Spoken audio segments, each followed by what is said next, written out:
এবার আকাশ ছুবে রাজধানী ঢাকা, উঠবে শততলা ভবন। বিশ্বের স্কাইপারের শহরের তালিকায় নাম লিখাবে ঢাকা। সেই লক্ষ্যে আকাশচুম্বী স্থাপনা নির্মাণে ডিটেল এরিয়া প্ল্যান ড্যাপ সংশোধিত হল। কি আছে ওই সংশোধনে?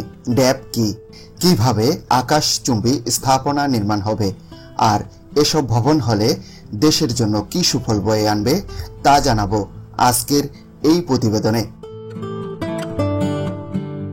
ঢাকা শহরের আকাশরেখা দ্রুত পরিবর্তন হচ্ছে। দৃষ্টিনন্দন ও আকাশচুম্বী ভবন নির্মাণ, আধুনিক কালে স্থাপত্য শিল্প, প্রকৌশল ও নগর উন্নয়নমূলক কাজগুলোর ক্রমাগত অগ্রগতি হচ্ছে। বিস্ময় তৈরি করেছে অসাধারণ সব অবকাঠামো।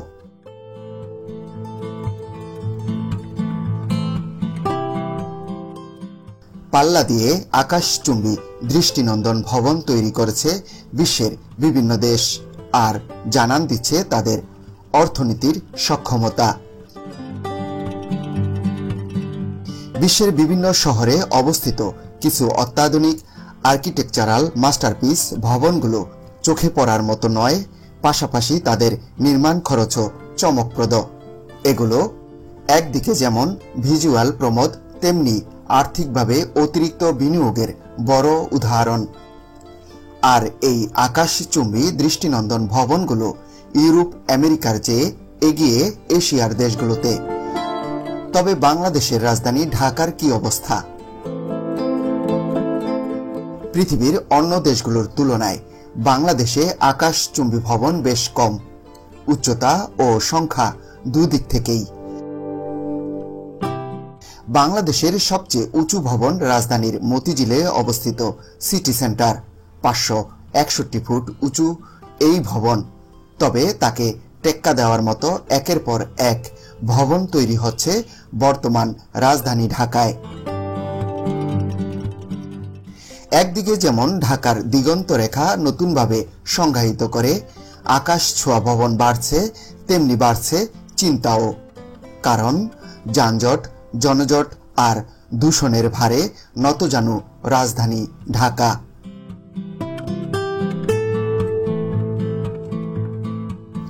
বর্তমানে ঢাকার জনসংখ্যা প্রায় 2,30,00,000-এরও বেশি। প্রতি বছর প্রায় 3 লাখের বেশি মানুষ কাজের খোঁজে বা আশ্রয়ের আশায় ঢাকায় আসেন।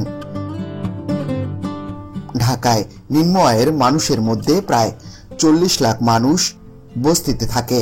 বর্তমানে ঢাকার আয়তন প্রায় 306 বর্গ কিলোমিটার, অর্থাৎ প্রতি 1 বর্গ কিলোমিটারে মানুষ বাস করে গড়ে 75,000-এরও বেশি। এমন গিঞ্জি পরিবেশে মানুষ বসবাসকারীর ইতিহাস পৃথিবীর অন্য কোনো শহরে আছে কিনা আমার জানা নেই। বিশ্বব্যাংক বলেছে 2035 সালে ঢাকার জনঘনত্ব হবে প্রায় 3.5 কোটি।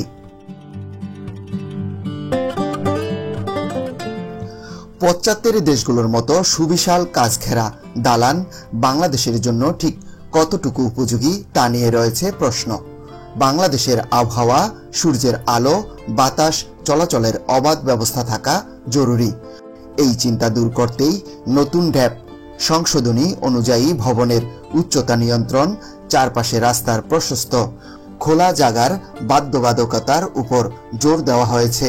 যথাযথ নিরাপত্তা ব্যবস্থা, অবকাঠামোগত সামর্থ্য যাচাই না করে ভবনের অনুমতি দেওয়া হচ্ছে না।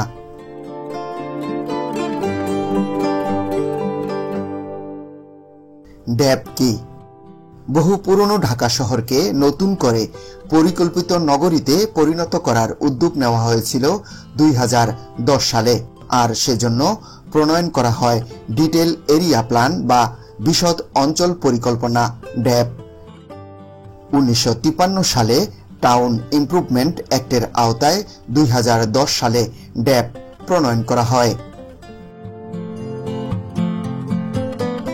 পরবর্তীতে ঢাকাকে বসবাসযোগ্য নগর হিসেবে গড়ে তুলতে রাজধানীর উন্নয়ন কর্তৃপক্ষ রাজুক নতুন বিশদ অঞ্চল পরিকল্পনা ড্যাপ 2022 থেকে 2035 তৈরি করেন।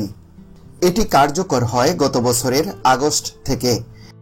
ঢাকা মহানগর সহ আশেপাশের 1528 বর্গ কিলোমিটার এলাকা নিয়ে এই মহাপরিকল্পনা করা হয়। অপরিকল্পিত নগরায়ন, মারাত্মক দখল ও দূষণের শিকার ঢাকাকে বসবাসযোগ্য নগরী হিসেবে গড়ে তুলতে গুরুত্বপূর্ণ দলিল হিসেবে কাজ করে বিশদ অঞ্চল পরিকল্পনা বা ড্যাপ। ড্যাপ হচ্ছে ঢাকা মহানগরের একটি সমন্বিত ও সামগ্রিক ভবিষ্যৎ উন্নয়ন পরিকল্পনা। এর মাধ্যমে ঢাকা ও আশেপাশের এলাকার ভূমি ব্যবহার, আবাসন, পরিবহন, পানি নিষ্কাশন, অর্থনৈতিক কর্মকাণ্ড, পরিবেশ, শিক্ষা, স্বাস্থ্যসেবা, বিনোদন, সামাজিক ও নাগরিক সেবা নির্ধারিত হবে। সহজ ভাষায় বললে 2035 সাল পর্যন্ত ঢাকা নগর উন্নয়ন কর্মকাণ্ড কিভাবে হবে তা এই দলিলের আলোকেই ঠিক হবে।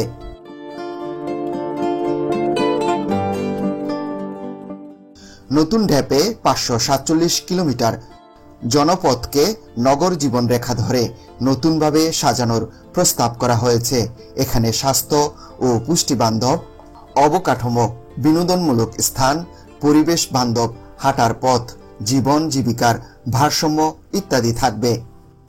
প্রতিটি অঞ্চলে একটি করে আঞ্চলিক মাপের পার্কের প্রস্তাব করা হয়েছে। এছাড়া 227টি বিদ্যালয় ও 287টি প্রাথমিক স্বাস্থ্যকেন্দ্র প্রস্তাব করা হয়েছে।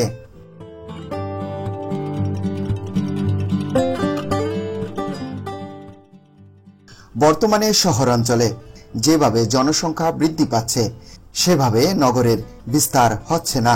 ফলে আকাশচুম্বী ভবন নির্মাণ ছাড়া আর কোনো উপায়ও খোলা নেই। বিশেষ করে ঢাকার ভেতরে সীমিত ও ব্যয়বহুল জমির সবটুকু ব্যবহার করতে চান সবাই। এই কারণে সবাইকে আকৃষ্ট করতে পারে এমনভাবে আকাশচুম্বী ভবন তৈরি করা হচ্ছে। সেখানে জায়গা করে নিচ্ছে অফিস, শপিং মল ও বিলাসবহুল বাসা। পার্ক ও খেলার মাঠের সংকট কাটাতে ড্যাপে ব্লক ভিত্তিক আবাসনের প্রস্তাব করা হয়েছে। এই পদ্ধতির অন্যতম উদ্দেশ্য হল পর্যাপ্ত উন্মুক্ত স্থান রেখে অপেক্ষাকৃত ছোট প্লটগুলো একত্র করে ব্লক আকারে ভবন নির্মাণ। এতে তুলনামূলকভাবে বেশি উচ্চতার ভবন নির্মাণ করা যাবে।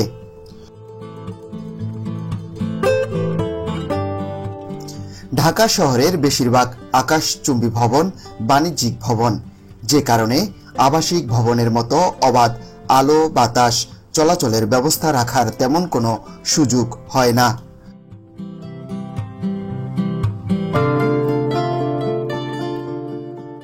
বর্তমানে ঢাকার ট্রপিক্যাল হোমসের 5টি সুউচ্চ ভবন তৈরির কাজ চলমান।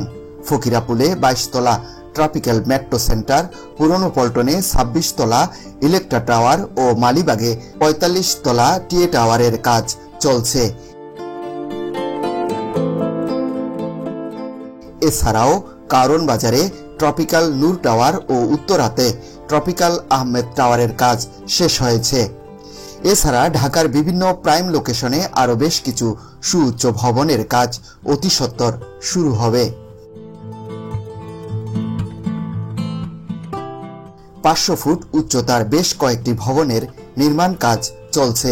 এর মধ্যে উল্লেখযোগ্য হচ্ছে শান্তা হোল্ডিংসের পিনাকেল ও ঢাকা টাওয়ার।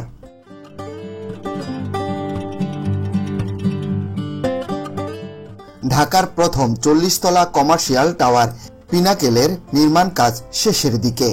হাতির ঝিল ঘিরে গড়ে উঠেছে ঢাকার নতুন আইকন ঢাকা টাওয়ার। 37 তলা বিশিষ্ট এই বিল্ডিং ডিজাইন করেছেন নেদারল্যান্ডস ভিত্তিক স্থাপত্য পরামর্শক প্রতিষ্ঠান OMA। এছাড়া রয়েছে tropical হোমসের TA tower, Sena Kalyan construction and ডেভেলপমেন্টসের SK টাওয়ার, SKS স্কাইরিজ ও মেঘনা গ্রুপ অফ ইন্ডাস্ট্রিজের MGI টাওয়ার। রাজধানীর কেন্দ্রস্থল মালিবাগে 46 কাঠা জমির উপর নির্মিত হচ্ছে দেশের প্রথম 45 তলা বিশিষ্ট বাণিজ্যিক ভবন টিএ টাওয়ার, যা আধুনিক স্থাপত্য, বিলাসবহুল সুযোগ সুবিধা এবং সর্বোচ্চ নিরাপত্তার সংমিশ্রণে এক অনন্য ব্যবসায়িক ঠিকানা হয়ে উঠবে। 500 ফুট উচ্চতার এই ভবন ঢাকার সবচেয়ে উঁচু বাণিজ্যিক স্থাপনা হিসেবে নতুন মানদণ্ড স্থাপন করবে। টিএ টাওয়ারের অবস্থান মতিঝিল ও হাতিরঝিলের সন্নিকটে হওয়ায় এটি চমৎকার বিজনেস হাব হিসেবে গড়ে উঠবে। ভবনটি অত্যাধুনিক স্থাপত্য শৈলীতে নির্মিত, যেখানে 50% জায়গা খোলা রাখা হয়েছে নিরাপত্তা ও আরামদায়ক পরিবেশ নিশ্চিত করতে। রাজধানীর সুউচ্চ ভবনগুলো শুধু ঢাকার বাণিজ্যিক অবকাঠামোর উজ্জ্বল ভবিষ্যৎ নয়, এটি ব্যবসায়িক নতুন দিগন্ত। আধুনিক সুযোগ সুবিধা, কৌশলগত অবস্থান ও বিলাসবহুল পরিবেশের কারণে এটি প্রযুক্তি, ব্যাংকিং, কর্পোরেট হেডকোয়ার্টার ও নানান ধরনের ব্যবসার জন্য আদর্শ স্থান হয়ে উঠবে। প্রিয় দর্শক, আজ এ পর্যন্তই। ভিডিওটি ভালো লাগলে লাইক দিন, শেয়ার করে অন্যদেরকে দেখার ও জানার সুযোগ করে দিতে পারেন। কমেন্টস করে জানাতে পারেন আপনার মতামত। চ্যানেলটিতে নতুন হয়ে থাকলে সাবস্ক্রাইব করে আমাদের পাশেই থাকুন। ভালো থাকুন, সুস্থ থাকুন। আল্লাহ হাফেজ।